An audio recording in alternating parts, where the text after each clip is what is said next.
हार्दिक नमस्कार। हाम्रो लघुकथा पाठशालाको यो नियमित अडियो वाचनको कार्यक्रम सर्जक र सृजना। यस कार्यक्रममा हामी स्थापित अग्रज स्रष्टाहरू, नवोदित स्रष्टाहरू तथा समकालीन लघुकथाकारहरू सबैका पालै पालो एउटा संक्षिप्त परिचय र एउटा लघुकथा वाचन गर्ने गर्छौं यस कार्यक्रममा। यस क्रममा यसपटक हामीसँग हुनुहुन्छ अग्रज स्रष्टा खेमराज पोखरेल। सर्जक खेमराज पोखरेलको जन्म विक्रम सम्वत 2013 साल भदौ महिनाको 3 गते सप्तरी जिल्ला रूपनगर 2 मा भएको हो, जुन हाल कञ्चनरूप नगरपालिका 12 बस्तीपुर अन्तर्गत पर्दछ। पिता श्री उद्धव प्रसाद पोखरेल तथा माता श्री दुर्गा देवी पोखरेलका सुपुत्र सर्जक खेमराज पोखरेलको हालको बसोबास सान एन्टोनियो अमेरिका रहेको छ। त्रिभुवन विश्वविद्यालयबाट इतिहास विषयमा एमए सम्मको औपचारिक शिक्षा प्राप्त गर्नुभएका सर्जक खेमराज पोखरेलको प्रथम प्रकाशित रचना कञ्चनगढ एक परिचय नामक लेख रहेको छ, जुन छिन्न मस्ता वर्ष 1 अङ्क 1 राजविराजबाट प्रकाशित भएको थियो। लघुकथाको हकमा फिङ्गर प्रिन्ट उहाँको प्रथम लघुकथा रहेको छ, जुन पछ्यौरीको आइसक्रिम लघुकथा सङ्ग्रहमा सङ्कलित छ। रत्यौली, ठुली कान्छी, झगडा, कलेजको पिउन यी 4 लघुकथाहरू सुरभि साहित्य प्रतिष्ठानबाट प्रकाशित सुलेख साहित्यिक मासिकमा प्रथम पटक एकैसाथ 2073 सालमा उहाँका प्रकाशित भएका थिए। खेमराज पोखरेल व्यक्ति र कृति माथि त्रिभुवन विश्वविद्यालयको एमएको लागि धनमाया थापाद्वारा शोध समेत भएको छ। उहाँका थुप्रै कृतिहरू प्रकाशित भएका छन्। अहिलेसम्म सबै थोक छ, केही छैन 2066 मा लेखिएको उहाँको निबन्ध सङ्ग्रह, पछ्यौरीको आइसक्रिम 2073 लघुकथा सङ्ग्रह, डर लौरो 2073 लघुकथा सङ्ग्रह, उनको डल्लो कथा सङ्ग्रह 2073, सडक र बुढो सिमल कविता सङ्ग्रह 2073 रहेका छन्। यी सबै कृतिहरू मोलुङ पब्लिकेसन्सबाट प्रकाशित भएका हुन्। त्यस्तै गरी 2073 सालमै उहाँले मोलुङ लघुकथा सङ्ग्रहको सम्पादन समेत गर्नुभएको छ। 2075 सालमा आएर सिमानामा आमा लघुकथा सङ्ग्रह, राम शाहको चौतारो लघुकथा सङ्ग्रह तथा पगाहा कथा सङ्ग्रह उहाँका बिएन पुस्तक संसारबाट प्रकाशित कृतिहरू रहेका छन्। मधुस लघुकथा सङ्ग्रहको पनि उहाँले सम्पादन गर्नुभएको छ 2075 सालमै। यसमा धेरै लघुकथाकारहरूका लघुकथाहरू समेटिएका छन्। उहाँको पहलमा यो कृति निस्किएको छ। त्यस्तै गरी 2076 सालमा ईश्वरको मृत्यु स्वदेश प्रकाशनबाट प्रकाशित उहाँको लघुकथा सङ्ग्रह रहेको छ। त्यस्तै गरी इतिहासतर्फ उहाँका 10 पुस्तकहरू प्रकाशित भइसकेका छन्। उहाँले गोरखापत्र संस्थानले लघुकथाको राष्ट्रिय प्रतियोगितामा प्रदान गरेको पुरस्कार, त्यतिखेर उहाँ तृतीय हुनुभएको थियो।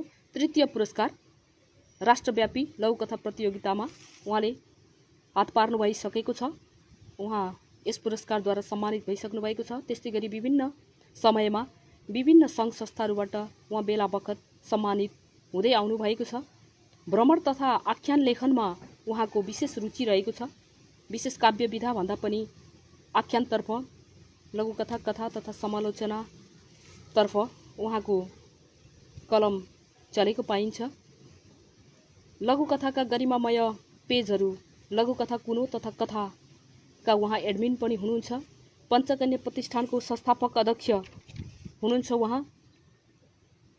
पद्मकन्या क्याम्पसमा प्राध्यापन गर्नुहुन्थ्यो र यसबाट अहिले उहाँ सेवानिवृत्त रहनुभएको छ। सेवानिवृत्त जीवन बिताइरहनु भएका उहाँले अहिले लेखनलाई निरन्तरता दिइरहनु भएको छ। उहाँ अहिले पनि त्यति नै सक्रिय हुनुहुन्छ।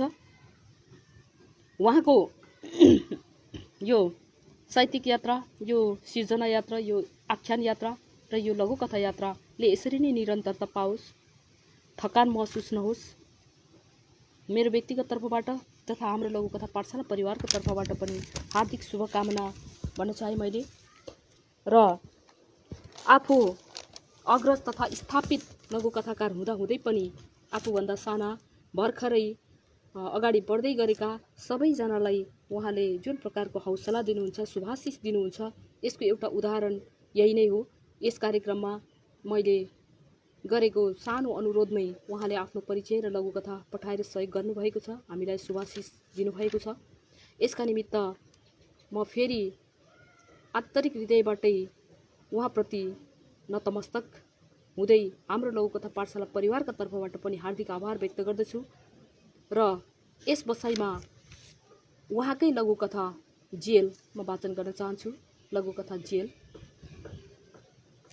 म केटाकेटी छँदा हाम्रो ठुलो घर थियो, ठुलो कम्पाउन्ड थियो, पर्खाल निकै अग्लो थियो, पर्खालमाथि तारबार गरिएको थियो। एक दिन मैले बुबालाई सोधेकी थिएँ, बाबा यत्रो अग्लो पर्खालमाथि किन फेरि तारबार लगाएको? बाबाले छोटो उत्तर दिनुभएको थियो, सुरक्षाका लागि। हाम्रो घरका छोरीहरूले बाहिर जान कोही पुरुष साथी लिएर मात्र जानु पर्थ्यो। स्कुल जाँदा पनि कुनै पुरुषले गाडीमा छोडिदिन्थ्यो, लिन पनि आउँथ्यो। घरमा केही कुराको कमी थिएन, बगैँचा थियो, पानीको झरना थियो, स्विमिङ पुल थियो, घरभरि नोकर चाकर, कुनै कमी थिएन। एकपटक म त्यस्तै कक्षा 10मा पढ्थेँ। साथीहरू फुक्का फाल भएर हिँड्थे। कल्पनामा नै भए पनि बोयफ्रेन्ड गर्लफ्रेन्ड भन्न थालेका थिए। उनीहरूको बाल सुलभ स्वतन्त्रता तथा स्वच्छन्दता मलाई खुब मन पर्थ्यो। स्कुलबाट पिकनिक गए साथीहरू, म जान पाइनँ। टुर गए साथीहरू, म जान पाइनँ। भनेको जस्तो छोटो लुगा लगाउन पाइनँ। खानाका लागि मिठो मसिनो मात्र खानु पर्थ्यो। जे पाए त्यो खान पनि नपाइने थियो। तर यो परिवारको नियम थियो, बन्देज थियो। परिवारका कुनै सदस्यले पनि उल्लङ्घन गर्न सक्दैनथे। एक दिन मैले जेलका बारेमा बुबालाई सोधेँ, बाबा जेलमा पनि घर हुन्छ हो? बाबाले उत्तर दिनुभयो, हो हुन्छ। घर नभए कहाँ बस्छन् त ती कैदीहरू? उनीहरूले काम पनि गर्नु पर्दैन हो? जेलमा परेको अपराधीले पनि के काम गर्नु त? अनि खाना कसले दिन्छ? सरकारले नि। कसले दिने? अनि लत्ता कपडा पनि सरकारले नै दिन्छ नि। थुनेपछि नदिएर भो? उनीहरूले पढ्न पाउँदैनन् हो बाबा? जेलभित्रै मास्टर गएर पढाउँछन्। अनि मैले बाबालाई भने, त्यसो भए त हाम्रो घर र जेल भन्नु त एउटै हो रहेछ अघि बाबा। निकै मर्मस्पर्शी कथा रहेको छ। समापन भएको छ कथाको यसरी। अहिले पनि हाम्रो समाजमा लैङ्गिक असमानता देख्न पाइन्छ, भेट्न पाइन्छ, भोग्न सकिन्छ, सकिरहेको छ, देखिरहेको छ। अहिले पनि लैङ्गिक समानता नारामा सीमित छ धेरै ठाउँमा। सम्पूर्ण रूपले भौतिक रूपमा जतिसुकै सुसम्पन्न भए पनि हामी मानसिक रूपमा त्यसरी नै सुसम्पन्न छैनौँ। अहिले पनि हामीले छोरीलाई एउटा निर्बल अबला मान्ने परिपाटी छँदैछ। यस कथाभित्र आएकी सम्पन्न परिवारकी किशोरी एउटा प्रतिनिधि पात्र मात्र हुन्। सम्पन्न परिवार, विपन्न परिवार सबैतिर यस्तो बन्देज देख्न सकिन्छ। छोरीहरूलाई हामीले अब त सशक्त गर्नुपर्ने समय हो। तर सशक्त नगरेर हामी उनीहरूलाई अझै दुर्बल बनाइरहेका छौँ। घरको चार पर्खालभित्र उनीहरूको स्वतन्त्रता, उनीहरूको रहर, उनीहरूको स्वच्छन्दतालाई थुन्नु अवश्य पनि सुरक्षाको पर्याय होइन।